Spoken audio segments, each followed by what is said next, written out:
Record to this computer.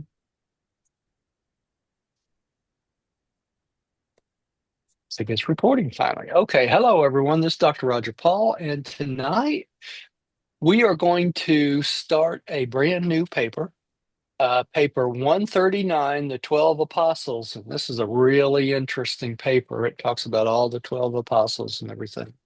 You take these off so I can see if I can see any better or not. But I just lost my slides. Let me try this again. All right.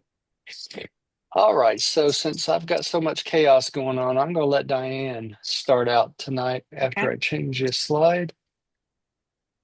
Let me see if I can keep working on getting everything straightened out here. Go ahead, dear. Okay.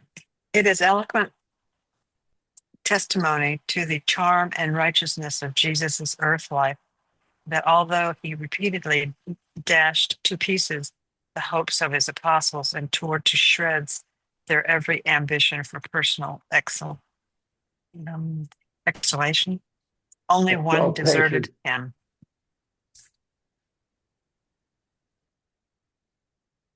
Okay, somebody else say something. I'm trying to adjust my Hello. volume. We're here. Okay. Say it again. Hello. Okay, now that's better. I can hear everybody now. Couldn't hear anybody before, so. Oh.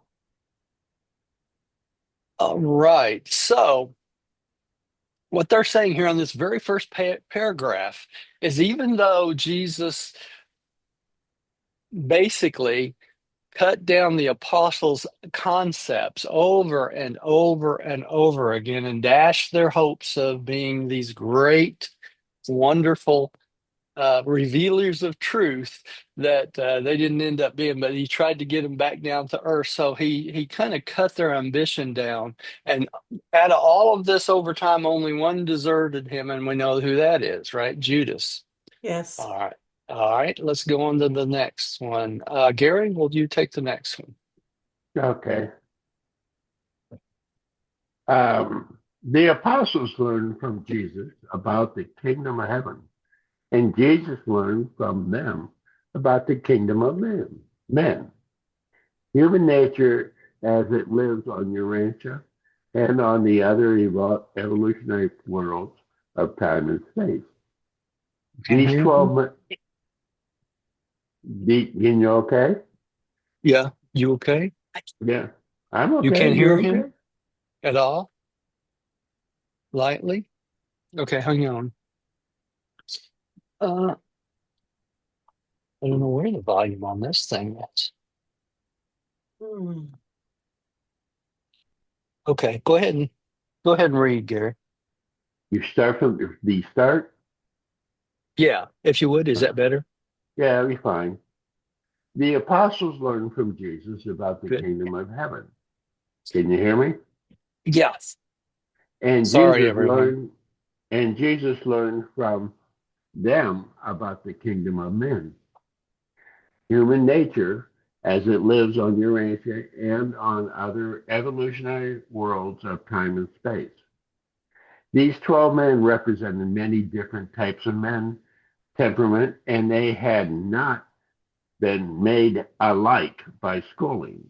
Many of these Galilean fishermen carried heavy strains of Gentile blood as a result of the forcible conversion of the Gentile population of Galilee over 100 years previously. Okay, so they were invaded 100 years ago, and that's what they're talking about. And the thing of it is, the Jews during that period of time forced them a lot of the Gentiles to convert to to Judaism. Ism. Did I say that? Yeah. Okay. And that's what they're talking about here. But it's the other thing they're talking about here is that Jesus learned from the kingdoms of men. That's why he was here doing his bestowal, right? He wanted to experience everything a normal human being experiences.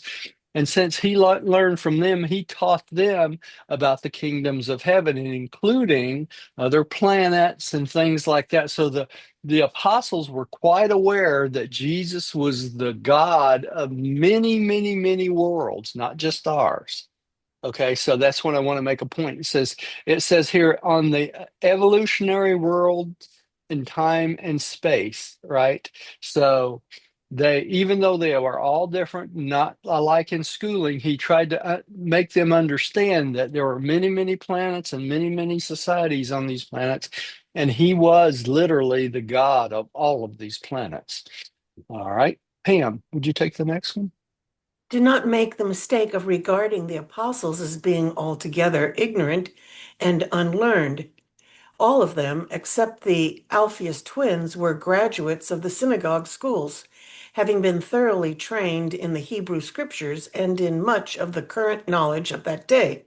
7 were graduates of the Capernaum synagogue schools, and there were no better Jewish schools in all Galilee.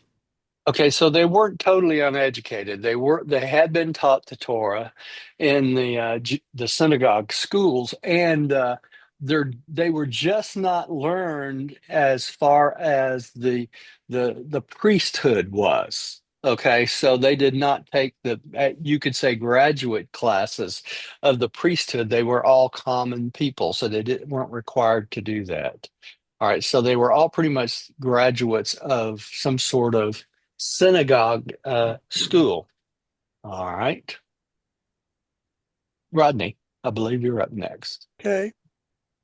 When your records refer to these messengers of the kingdom as being, quote, ignorant and unlearned, it was intended to convey the idea that they were laymen, unlearned in the lore of the rabbis, and untrained in the methods of rabbinical interpretation of the scriptures. They were lacking in so-called higher education. In modern times, they would certainly be considered uneducated, and in some circles of society, even uncultured. One thing is certain, they had not all been put through the same rigid and stereotyped educational curriculum. From adolescence on, they had enjoyed separate experiences of learning how to live. So each one of them had a unique and individual experience and learning as they were growing up. So they weren't all exactly alike, were they? And that's what really Jesus wanted, because he wanted a diversity of representatives for his representatives to go out after he passed, right? So they would have different concepts of the way they taught, the way they learned, and that sort of stuff, because they themselves each learned differently. So they would relate that differently. And really, the pity of all this, I hate to even bring this up, the pity of all of this is Paul became the main force in Christianity instead of Peter. Okay, so most of what we see in the New Testament is the religion and the philosophy as taught by Paul. Okay, so the rest of the apostles didn't get much of what they thought out there in the New Testament, because number one, Jesus was adamant about what? Not writing down anything, right? He didn't want to idolize any writings and things like that. So it has made the apostles hesitate to write it down. And of course, Paul had no qualms about it at all, did he? Okay, you can tell that by the letters he wrote to the churches, and we can see that in the New Testament. But you got to remember, what you're reading in the New Testament is the gospel according to Paul. It's not the gospel according to Jesus. Okay, and I can't stress that enough, and that's why this book is so, so important. All right. Andrew, the first chosen. Andrew, chairman of the apostolic core of the kingdom, was born in Capernaum. He was the oldest child in a family of 5 himself, his brother Simon and 3 sisters. His father, now dead, had been a partner of Zebedee in the fishing and drying business in Bethsaida, the fishing harbor of Capernaum. When he became an apostle, Andrew was unmarried but made his home with his married brother Simon Peter. Both were fishermen and partners of James and John, the sons of Zebedee. So they were pretty much a tight-knit group, weren't they? So four of the apostles knew each other, they grew up with each other, they worked with each other quite a long time. So they were a perfect four to be apostles for Jesus. All right. Now this is Andrew, the first chosen. We know that Andrew became the chairman of all the apostles, and Peter actually became the mouthpiece, right? And here's a picture, somebody's uh, idea of Andrew. All these have little pictures of them. All right, Diane. In AD 26, the year he was chosen as an apostle, Andrew was 33, a full year older than Jesus and the oldest of the apostles. He sprang from an excellent line of ancestors and was the ablest man of the 12. Accepting oratory, he was the peer of his associates in almost every imaginable ability. Jesus never gave Andrew a nickname, a fraternal um, designation, but even as the apostles soon began to call Jesus Master, so they also designated Andrew by a term the equivalent of chief. So to all the apostles, Andrew was the chief, not Simon Peter. So I want to make that clear. And this was the case all the way through their ministry. All right. So at this point, Andrew was 33, Jesus was 32, remember? All right. So, all right. Roger. Yeah. It's a shame because all the portraits and paintings that we see, the apostles are old men. Yeah. Old men. Yeah. You never see them. I mean, they're kids. Yeah. They were young They're men, very right? young, Every single one of them especially young. there wasn't an old man among them, was there? Not even. Not even close. So, and we know they aged a little different back in that period of time, but not enough to be depicted like they are in all the pictures, right? And these guys that created these pictures, these artists was trying to guess at what they would look like, which nobody knew, Yeah, really, of course. So, Mhm. They all didn't right. have their own shroud of Turin, did they? No, they didn't, and they didn't have a cell phone to take selfies, right? So we Mm-mm. don't know what they looked like. Okay. All right. So when you get to the mansion worlds and someone walks up to you and say, "Hi, I'm Andrew of the Apostles," don't say, "Well, you don't look anything like I thought you would." Yeah, that'd be rude. Of All course, right, there'll be a Gary. Morancha for him. So, Yeah, there'll be a Marancha for him too. That's right. We'll probably all be bald headed or something. That's I don't know. Oh I'm no. on my No. way. we won't have Yeah, any hair. yeah. We may not. I've got a good start on it. And within another year, I'll be like Uh, Gary there, and we'll look like we're going to. Right? All right, Gary, go ahead. Andrew was a good organizer, but a better administrator. He was one of the inner circle of four apostles, but his appointment by Jesus as the head of the apostolic group made it necessary for him to remain on duty with his brethren while the other three enjoyed very close commune with the master. Communion. Communion, Communion. thank you. Yes. To the very end, Andrew remained dean of the apostolic corps. Apostolic core. Yeah. Apostolic corps. Well, they Yeah. spelled it wrong. He was the head kahuna, as they say, right? All right. Let's go on to the next one. Pam, would you take this? Mhm. Although Andrew was never an effective preacher, he was an efficient personal worker, being the pioneer missionary of the kingdom in that, as the first chosen apostle, apostle, he immediately brought to Jesus his brother, Simon, who subsequently became one of the greatest preachers of the kingdom. Andrew was the chief supporter of Jesus' policy of utilizing the program of personal work as a means of training the 12 as messengers of the kingdom. So Jesus taught Andrew how to use his resources to become a good administrator, and he copied Jesus in his programs and the way he did it, right? All right. Rodney. Whether Jesus privately taught the apostles or preached to the multitude, Andrew was usually conversant with what was going on. He was an understanding executive and an efficient administrator. He rendered a prompt decision on every matter brought to his notice, unless he deemed the problem one beyond the domain of his authority, in which event he would take it straight to Jesus. So he'd take the problem to Jesus only if he thought it was above his abilities, really. All right. Andrew and Peter were very unlike in character and temperament, but it must be recorded everlastingly to their credit that they got along together splendidly.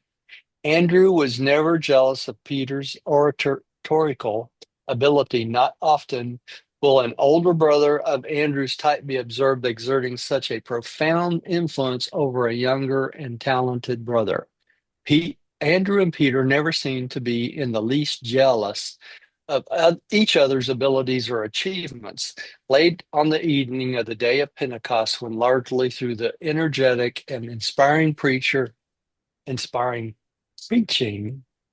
of Peter, 2,000 souls were added to the kingdom. Andrew said to his brother, I could not do that, but I am glad I have a brother who could. To which Peter replied, and but for your bringing me to the master and your steadfastness keeping me with him, I should not have been here to do this.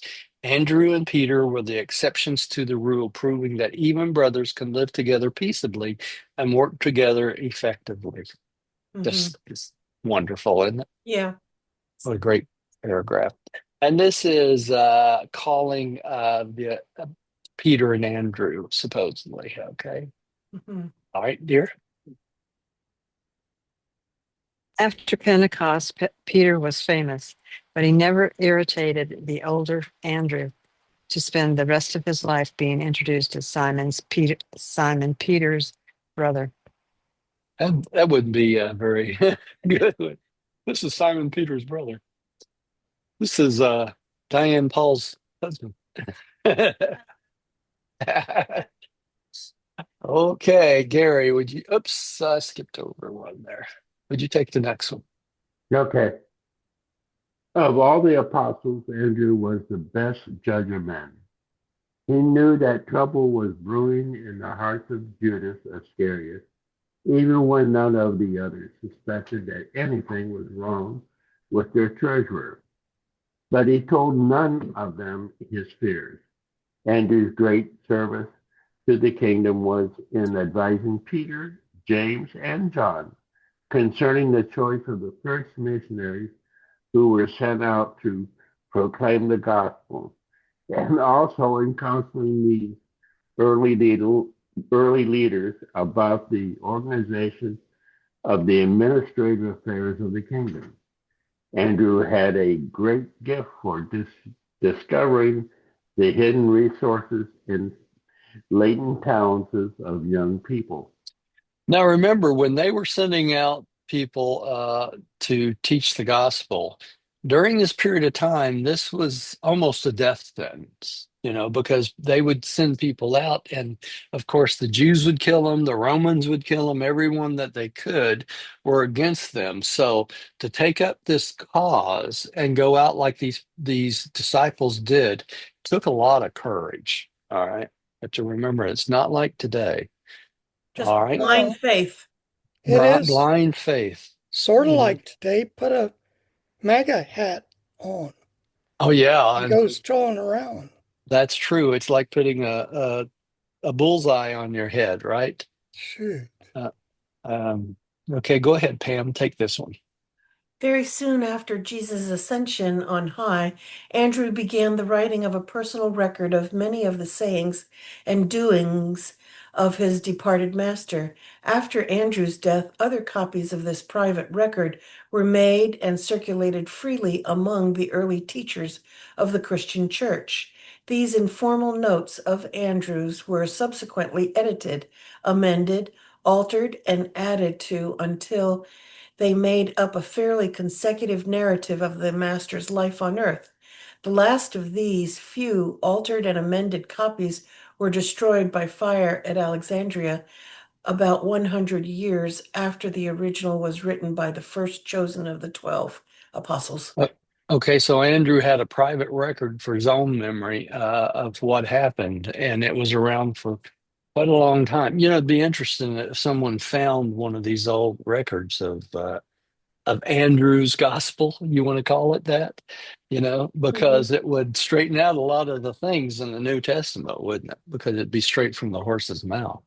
I think All the right. burning and Alexandria's library was one of the greatest travesties Yeah, it to is. the human race. Yeah, it was. agree. It really was. Think of all the volumes and volumes of the Earth's history that was destroyed. Earth's early history, Or yeah, especially. definitely. It's kind of interesting too. The Book of Enoch is the same way. It recorded things as Enoch saw them during that early period. And, the church literally threw it out. There's things in it that is not correct, but just the fact that some of the things would straighten out our concepts about the Nephilim and things like that they came from the Caligaster 100 and that sort of thing, would straighten out a lot of confusion. And yet the church just discounted it as fantasy, right? So, all right. Rodney, would you take the next one? Yep, I thought Pam had a I've comment. forgotten what it was. Okay. All right. Understood. Andrew is a man of clear insight, logical thought, and firm decision, whose great strength of character consisted in his superb stability. His temperamental handicap was his lack of enthusiasm. He many times failed to encourage his associates by judicious commendation.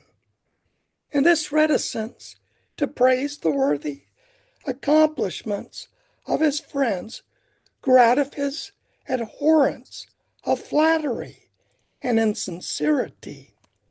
Andrew was one of those all-round, even-tempered, self-made, and successful men of modest affairs. So he was a good person to pick as a leader, wasn't he? Mm-hmm. All right. Every one of the apostles loved Jesus, but it remains true that each of the 12 was drawn toward him because of some certain trait of personality which made a special appeal to the individual apostle. Andrew admired Jesus because of his consistent sincerity, his unaffected dignity. The men once knew Jesus. They were possessed with their urge to share him with their friends. They really wanted all the world to know him. And that was just Jesus's personality, right? Mm-hmm.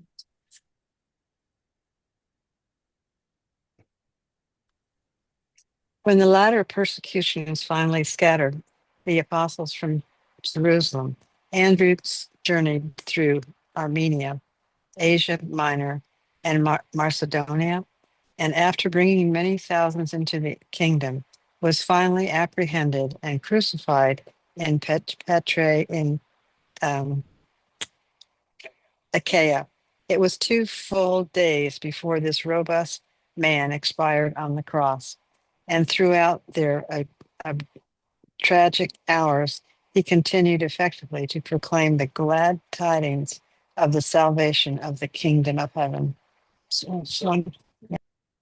So he proclaimed the gospel all the time they were crucifying him, right? But I guess he was tied to the cross, not nailed. No, he probably was nailed because many of the apostles were crucified just like Jesus. So Mm. he may have been tied, but more than likely he was nailed because after 2 days, because of the way they nailed the feet to the cross, you started getting a circulation problem, and the blood could not pump back up to the heart after time. So, and then if they didn't die, they would break their legs and make it even worse. Mm. So it's a pretty horrible process. Mm. All right. Gary, would you take the next When the latter, one? Gotta flip what, it. when the latter persecution, Persecutions. wrongly, when the latter persecutions finally You scattered need the the apostle from next Jerusalem. page. Oh, I'm sorry, Gary. It was my fault. I didn't Whoa, think. that's better. Okay. Simon Peter, excuse me a second. Simon, excuse me. All right. When Simon joined the apostles, he was 30 years of age.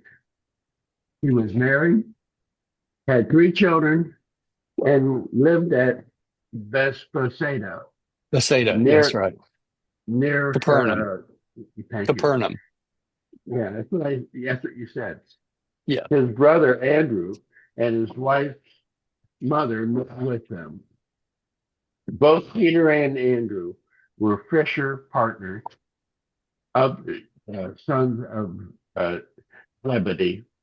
Okay. Remember, y'all, that they started out fishermen and they ended up starting building boats. So they ended up being boat builders too.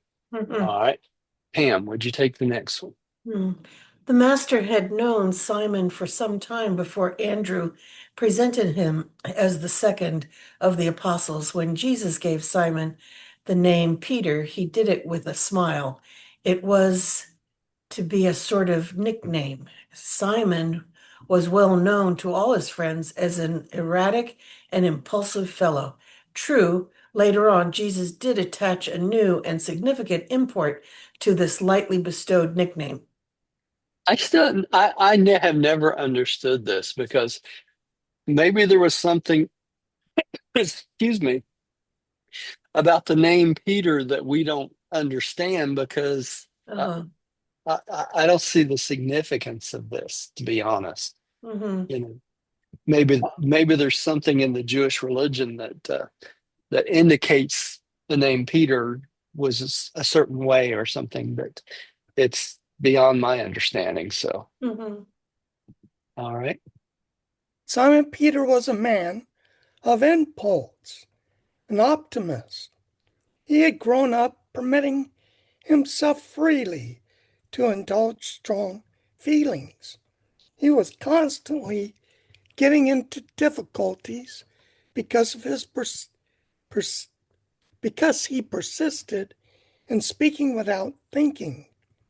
This sort of thoughtlessness also made insistent trouble for all of his friends and associates, and was the cause of his receiving many mild rebukes from his master.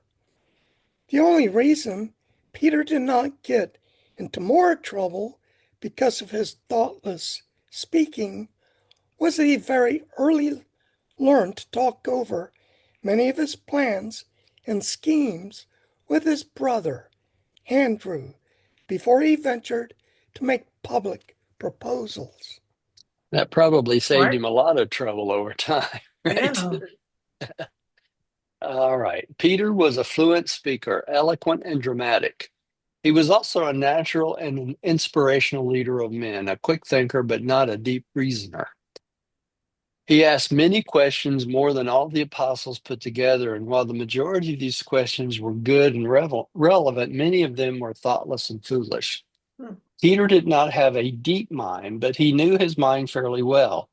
He was therefore a man of quick decision and sudden action. While others talked in their astonishment at seeing Jesus on the beach, Peter jumped in and swam ashore to meet the master. So he was a man of action, right? All right. The one trait which Peter most admired in Jesus was his supernal tenderness. Peter never grew weary of contemplating Jesus' forbearance. He never forgot the lesson about forgiving the wrongdoer, not only 7 times, but 70 times and 7. He thought much about these impressions of the Master's forgiving character during those dark and dismal days immediately following his thoughtless and unintended denial of Jesus in the high priest's courtyard. Y'all know a man like Peter that had to affect him greatly, Yeah. over a period of time, you know. All right. Did I just skip a page? I don't Go think I back. did. Go back one here. No, I didn't. Okay. All right. Gary, would you take this one? Simon Peter was distressingly vacillating. He would suddenly swing from one extreme to the other. First, he refused to let Jesus wash his feet, and then, on hearing the master's reply, begged to be washed all over.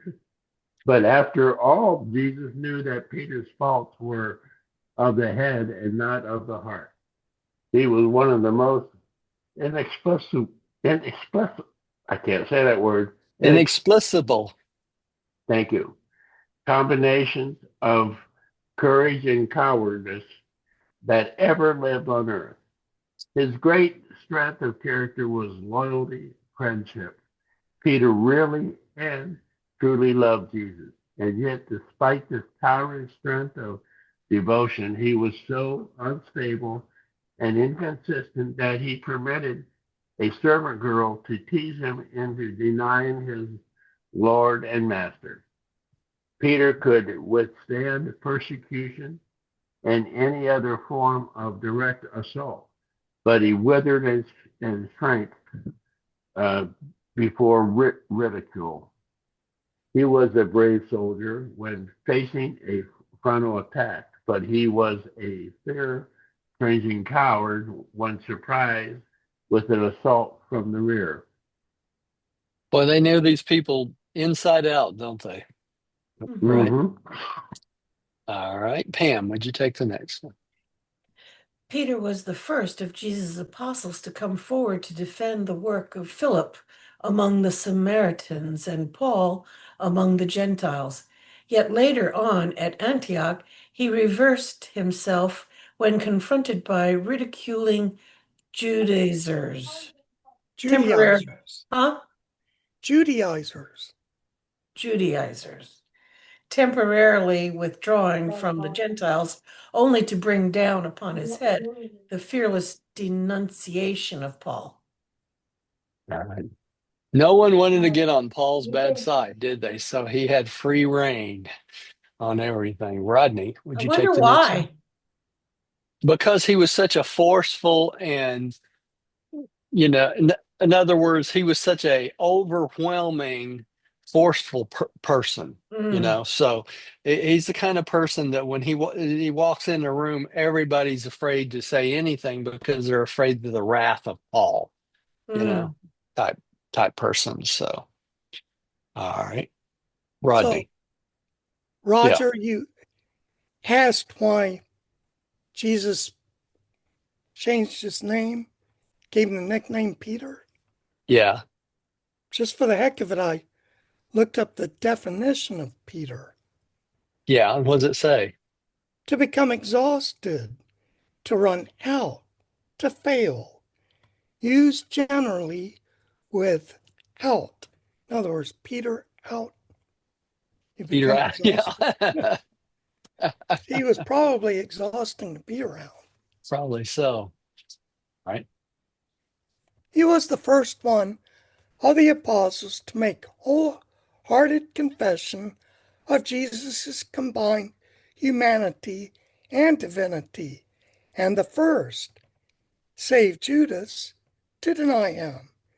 Peter was not so much of a dreamer, but he disliked to descend from the clouds of ecstasy and the enthusiasm of dramatic indulgence to the plain and matter-of-fact world of reality. You know, y'all, it's interesting because this particular paper is the paper that convinced Bill Sadler Sr. that the Urantia book was true. Mm-hmm. The How reason did, yeah. The reason being is the descriptions of these individual apostles in this paper is so accurate and unique that he felt that there is no way any one author could come up with these concepts of each apostle and be as accurate as they were. Their personalities. Their personalities. That's right. So think about that as we read through these. All right. Let's see. In following Jesus, literally and figuratively, he was either leading the procession or else trailing behind, following afar off. But he was the outstanding preacher of the 12. He did more than any one man, aside from Paul, to establish the kingdom and send its messengers to the four corners of the earth in one generation. That you have to give to Paul. Mm-hmm. All right, Diane. After his rash denials of the master, he found himself, and with Andrew's sympathetic and understanding guidance, he again led the way back to the fish nets, while the apostles tarried to find out what was to happen after the crucifixion. When he was fully assured that Jesus had forgotten him and knew he had forgiven. Oh, yeah, I'm sorry. That wasn't very nice. When he was fully assured that Jesus had forgiven him and knew he had been received back into the Master's fold, the fires of the kingdom burned so brightly within his soul that he became a great and saving light to thousands of who sat in darkness. That's a pretty good. I said that's a pretty good resume, wouldn't y'all say? Yeah. Yeah. Gary, would you take the next one? Okay. After leaving Jerusalem, and before Paul became the leading spirit among the gentle Christian churches, Peter traveled extensively, visiting all the churches from Babylon to Corinth. He even visited and ministered to many of the churches which had been raised up by Paul.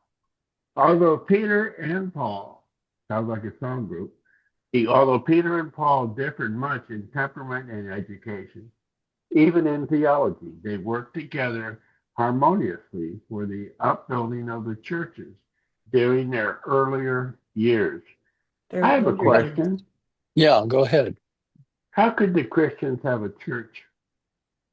Because of the teachings of Jesus doesn't lead to a traditional church. Bingo. You're right. It doesn't. Jesus never envisioned a traditional organizational church, buildings and things like that, and groups. He considered the church, when he spoke of the church, as the entire group of believers in the kingdom of heaven.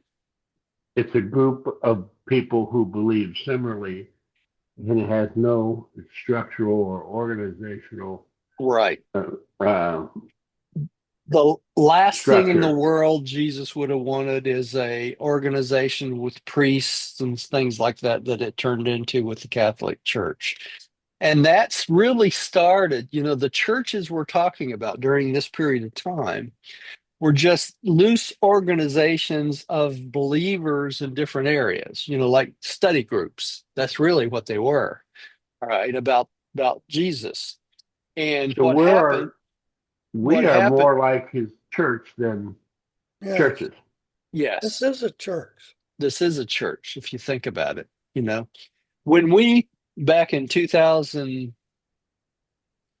12, I guess it was, when we started our little church we tried to get started, the Fifth Epochal Revelation Fellowship. When we tried to do that, that was our concept, is to bring back this concept of a worldwide church or a group of believers that believe in the Urantia book, basically. Okay, that was the concept we were trying to push, and we couldn't get the financial support to even, do it. Really, all the things that happened in the last 14 years is because of my wife and I have taken the money from our own personal accounts and that sort of thing to keep things going, you know. And you guys, the ones that's been, donating what you can, those little donations, they add up to the point where we could at least keep the websites going, and then when YouTube came along, I started putting everything on Vimeo. I don't know if y'all remember this or not, but all the videos were on Vimeo. And then when YouTube started to offer you to put them out on YouTube, it just made more sense to do it on YouTube. It still makes more sense today to do it on YouTube. But the problem is this: any of these organizations can cut us off at any time, right? So that's one of the reasons I keep Vimeo going, is even though it's more expensive, at least I have a backup with all the videos on it, because if YouTube decides to just shut us down, which they do, some groups, they just shut everyone down. And if they decide to do that, at least we have our teachings on Vimeo, so people can still find them. But I got news for y'all. When I pass, there's no one else to keep it going, because I'm paying for it myself. Mhm. There's not a Fifth Epochal Revelation Fellowship financial group to pay for the videos to stay on. When So they shut down USA, so there's no money there. USA, huh? USAID. Oh, USA. Yeah, yeah. Well, I tell you what, we just keep doing this and teaching this until, you know, we pass, and that's all we can do. After that, I can't make any promises of anything. That's why I'd like to finish. I got the book done pretty much of Jesus, Who, What, When, and Where. I've got 16 chapters done, and I may add a bonus chapter of paper 120, the stuff from Emmanuel telling Jesus. And once that's done, all that's left is the editing of the book. I have to go back through every single chapter one at a time and critique my own writing and make sure that it's not terrible, like I did the last book I did. So that's going to probably be out for the end of the year, and that hopefully that will keep going even after I'm gone. So, and the teachings in that is straight from the book. So everything helps, right? It's all we can do. Have you ever thought of using that app called Grammarly? Grammarly? No. Grammarly? Mm-mm. No, I've been using Yeah, things that's like great. I use a couple different programs. The best I found to check my grammar and all that stuff is Claude. Claude seems to work better than any of them because it doesn't change my writing style. You Yeah. know, when I have Claude check something, it will make a change, and it says if you don't like it, it can go back and that sort of thing. So that has worked out pretty good because it's been my proofreader. But that only goes so far. You still have to personally go through it and read it yourself and make sure that you haven't said something totally stupid, which I do sometimes. Correct. So you agreeing with me, right?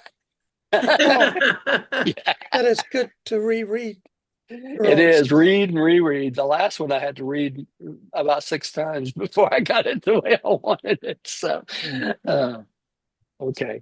Well, Pam knows. I think she helped me critique some of the stuff when I got ready to do some of this to start out with, and she knows how bad the grammar is and everything else. So by the time I get it all cleaned up, it's it's like I've written the book 6 times. Okay, now I'm totally lost. Have we read this? No, I No. think Pam's up. Okay, Pam, you want to take this? Sure. After leaving Jerusalem and before Paul became the leading spirit among the Gentile Christian churches, Peter traveled extensively, visiting all the churches from Babylon to Corinth. He even visited and ministered to many of the churches which had been raised up by Paul, although Peter and Paul differed much in temperament and We education. we Yeah, already we yeah, read this. Let me go to the Yeah. next one. yeah. Yeah. All right, Pam, read this one. Okay. Something of Peter's style and teaching is shown in the sermons partially recorded by Luke and in the Gospel of Mark. His vigorous style was better shown in his letter known as the First Epistle of Peter. At least this was true before it was subsequently altered by a disciple of Paul. There you go. Paul's I've got, theology. Let's change it. Let's make it better. Let's make it like I think it should be, right? Yeah. No, can I have a question? It's kind of stupid. no, it's no such thing as a stupid question. You underestimate my stupidity. Mm, Uh, Paul was the dominant force in the thing. Is there two Pauls? No. Mm-mm. Is there? So Paul was an original apostle. No. Paul was not an original apostle. He was a self-proclaimed apostle on the road to Damascus after Jesus died. That's what I always thought, but I'm seeing his name Paul used here, Yeah. and so I'm confused. Well, you got to remember that Paul had his experience, his conversion, shortly after the death of Jesus. Okay, after who was the first martyr? Stephen. Okay, he saw Stephen being executed or stoned to death. All right, and so he was on the road to Damascus, and he lost his sight. Okay, couldn't see. And that's when he had a conversion experience and became a believer in Jesus. And so he became from that time on, a self-proclaimed apostle, and the apostles never accepted him as an apostle. That needs to be known. They elected an additional apostle after Judas betrayed everyone, but that apostle didn't do much of anything. Okay. But Paul claimed he was an apostle, and it went from there. So, and he pretty much controlled a lot of the early churches because he went around to the Gentiles and that sort of thing and started all these little churches all over the country. And so, it was great for the Christian gospel. Problem is, he didn't really teach the Christian gospel. He taught about Christ. He didn't teach the gospel of Christ, right? So he taught that Jesus died for everybody's sins. He was the ultimate sacrifice, and that's not true. Okay, let's go on. Yeah, you can send your little dee dee dee dee at me all you want. It's just still not true. What's true is true. Okay, let's go on to the next one. Let's see here. but Peter persisted in making the mistake of trying to convince the Jews that Jesus was, after all, really and truly the Jewish Messiah. Right up to the day of his death, Simon Peter continued to suffer confusion in his mind between the concepts of Jesus as the Jewish Messiah, Christ as the world's Redeemer, and the Son of Man as the revelation of God, the loving Father of all mankind. All right, let me see where we're at here, y'all.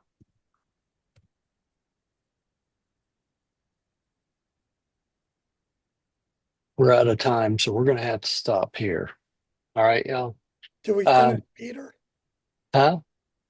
Did we finish Peter? No, we're not done with Peter. That's what I was looking at here. We got two more paragraphs. We could squeeze it in if y'all want to. Let's try. Yeah. Okay. All right, who's up? I am. Peter's wife was a very able woman. For years, she labored acceptably as a member of the women's corps. And when Peter was driven out of Jerusalem, she accompanied him upon his journeys to the churches as well as on all his missionary excursions. And the day her illustrious husband yielded up his life, she was thrown to the wild beasts in the arena Oh, in Rome. how awful. Yeah, she stayed right by him. Okay, so dear, would you? And so this man Peter, an intimate of Jesus, is that intimate?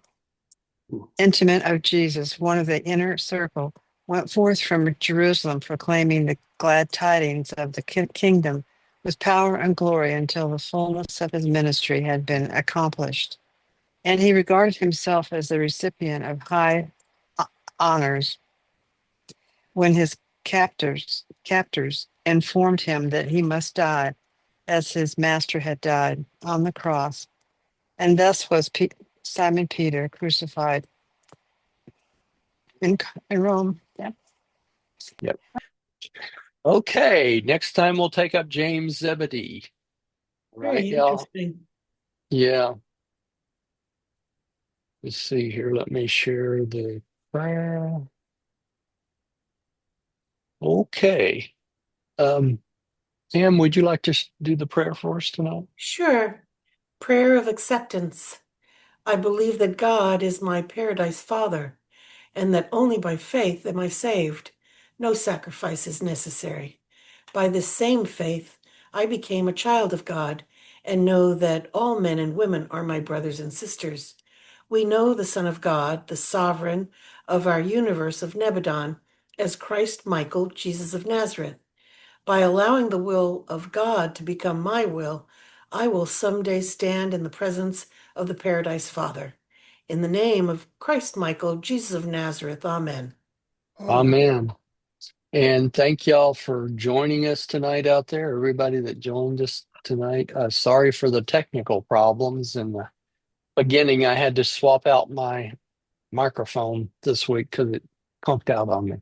So just what the technical problems and getting my ear stuff to work. So sorry about that, y'all. It happens, right? No problem. All right. And we will continue on with this on Thursday, on Thursday, part 3. Okay, everyone. Love you guys. And we Right. will see you next time. Thank All you very right. much. You're Bye, welcome. Coco. I'll see y'all. Love Bye-bye. you all.